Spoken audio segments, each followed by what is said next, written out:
মুখ্যমন্ত্রী শুভেন্দু অধিকারী যে ভাষায় বিধানসভায় বলেছেন, সে ভাষাটা সংবিধানের ভাষা নয়। এটা একটা গুন্ডার ভাষা, সমাজ বিরোধীর ভাষা।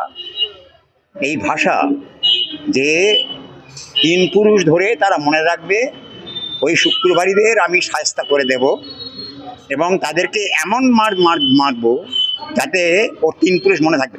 এইটা উনি সংবিধান যে শপথ নিলেন, সংবিধান মেনে শপথ নিলেন, সেই শপথকে উনি ভঙ্গ করলেন। এবং এটা করার জন্যে ওনাকে হয় ক্ষমা চাইতে হবে, ক্ষমা ভিক্ষা করতে হবে, অথবা পদত্যাগ করতে হবে, ইস্তফা দিতে হবে।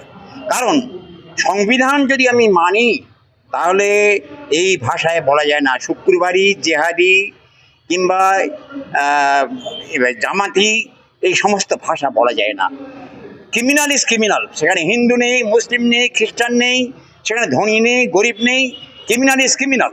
কিন্তু সেখানে শুধু একটা জাতি ধর্মকে উল্লেখ করা, এটা হচ্ছে সংবিধান বিরোধী কাজ, এটা মানবাধিকার বিরোধী কাজ। সুতরাং এইটাকে কিছুতেই সমর্থন করা যায় না। এবং যে 15 জনকে, যারা বলছিলেন যে 15 জনকে বা 16 জনকে বা 18 জনকে ধরেছেন, তার মধ্যে 16 থেকে 17, 18 হলে 17 জন, 16 হলে 16 জন, এই 15 জন, এরকম। অর্থাৎ মানে ম্যাক্সিমাম 99% হচ্ছে মুসলিম ধরেছে। এবং সেই মুসলিমদের একাংশ না, সবাই কম বেশি সেখানে যারা ছিলেন, তারা একটাও ক্রিমিনাল অ্যাক্টিভিটির সঙ্গে ছিলেন না। কোনো ফুটেজ নেই, ভিডিও ফুটেজ নেই, কোনো ওয়্যারলেস কোনো মেশিনে কোনো কিছু দেখা যায়নি। সেখানে দেখা গেছে কি কিছু গুন্ডা, যাদেরকে পুলিশের ছদ্মবেশে এখন আনা হয়েছিল, যেমন দিল্লিতে করেছে ওরা, ছররা গুলি চালিয়েছে পুলিশের ছদ্মবেশে, তারা RSS এর গুন্ডা। এখানেও তাই, RSS, বিজেপি, বজরঙের গুন্ডারা এখানে এসে মারধর করেছে এবং সেখানে মুসলিম ধর্মগোষ্ঠীকে সেখানে মানে শিখণ্ডি খাড়া করা হচ্ছে, তাদেরকে কাঠগড়ায় দাঁড় করানো হচ্ছে। এটা সম্পূর্ণ অমানবিক কাজ, অসভ্য, বর্বর কাজ। এই যে কাজের জন্যে আমরা মনে করি যে এটার জন্যে তাকে ক্ষমা চাইতে হবে। আর লাস্টে যেটা বলবো, 3 দিন ধরে 3 দিন পরে ছাড়া পেয়েছে, এইটা কিন্তু কোনো মানে এদের কোনো কৃতিত্ব নয়, আদালতের কোনো কৃতিত্ব নয়। এটা হচ্ছে যন্তর মন্ত্রের যে আন্দোলন, সংসার চলো অভিযানের যে আন্দোলন এবং কলকাতার যে মহামিছিলের আন্দোলন, তারই ফলশ্রুতিতে আজকে জামিন পেয়েছে। এজন্যে এই সরকার কোনো রকম কৃতিত্ব নিতে পারে না, আদালত নিতে পারে না এবং সুপ্রিম কোর্ট নিতে পারে না। কারণ সুপ্রিম কোর্ট থেকে আরম্ভ করে নিচের আদালত সবাই হচ্ছে RSS এর এজেন্ট ছাড়া কিছু নয়, একেবারে তাই। গুন্ডা দমন আইন হচ্ছে 1923 সালে তৈরি হয়েছিল, সেটা ব্রিটিশ আমলে।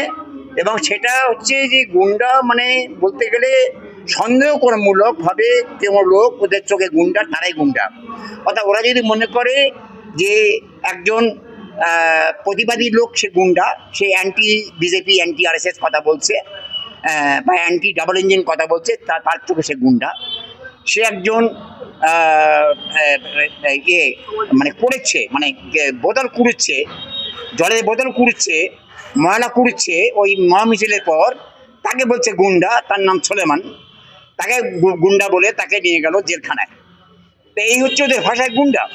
ঠিক যেমন মোহাম্মদ জুনায়েদ দিল্লিতে লাখো লাখো ছেলে মেয়েদের খাবার দিয়েছে, সমস্ত বাড়ির সমস্ত পয়সা সমস্ত বিক্রি করে দিয়ে, তার যে ছোটো মোবাইলের দোকান, সেই মোবাইলের দোকানে যা পয়সা আয় করেছিল সব পয়সা দিয়েছে, খাইয়েছে কদিন ধরে মানুষকে। তাকে বলছে গুন্ডা, তাকে বলছে ক্রিমিনাল, তাকে বলছে অ্যান্টি সোশ্যাল, তাকে বলছে অ্যান্টি ন্যাশনাল, পাকিস্তানি। তাকে জেরা করছে, তাদের বাড়ির ফ্যামিলির 4-5 জনকে তুলে নিয়ে গেছে এবং সে এখন সুপ্রিম কোর্টের দ্বারস্থ। সুপ্রিম কোর্ট এখনো পর্যন্ত তার পক্ষে দাঁড়ায়নি, বরং বিভিন্ন সংবাদ মাধ্যম, যারা সোশ্যাল মিডিয়া তোমাদের মতো, তারা তার পাশে দাঁড়িয়ে বলেছে তিনি হচ্ছেন ভারতের মহান পুরুষ, অর্থাৎ দেশের মহান নাগরিক। আমি তো বলবো, আমরা দাবি করব যে ভারতচন্দ্র যদি পেতে হয় তাহলে দিতে হবে ওই মোহাম্মদ জুনায়েদ এবং এদিকে মোহাম্মদ সালমান, যাকে এই স্প্যানিশ থেকে অ্যারেস্ট করা হলো। এরাই ভারতচন্দ্র পাওয়ার যোগ্য, যারা দেশের জন্য প্রাণ দেয়।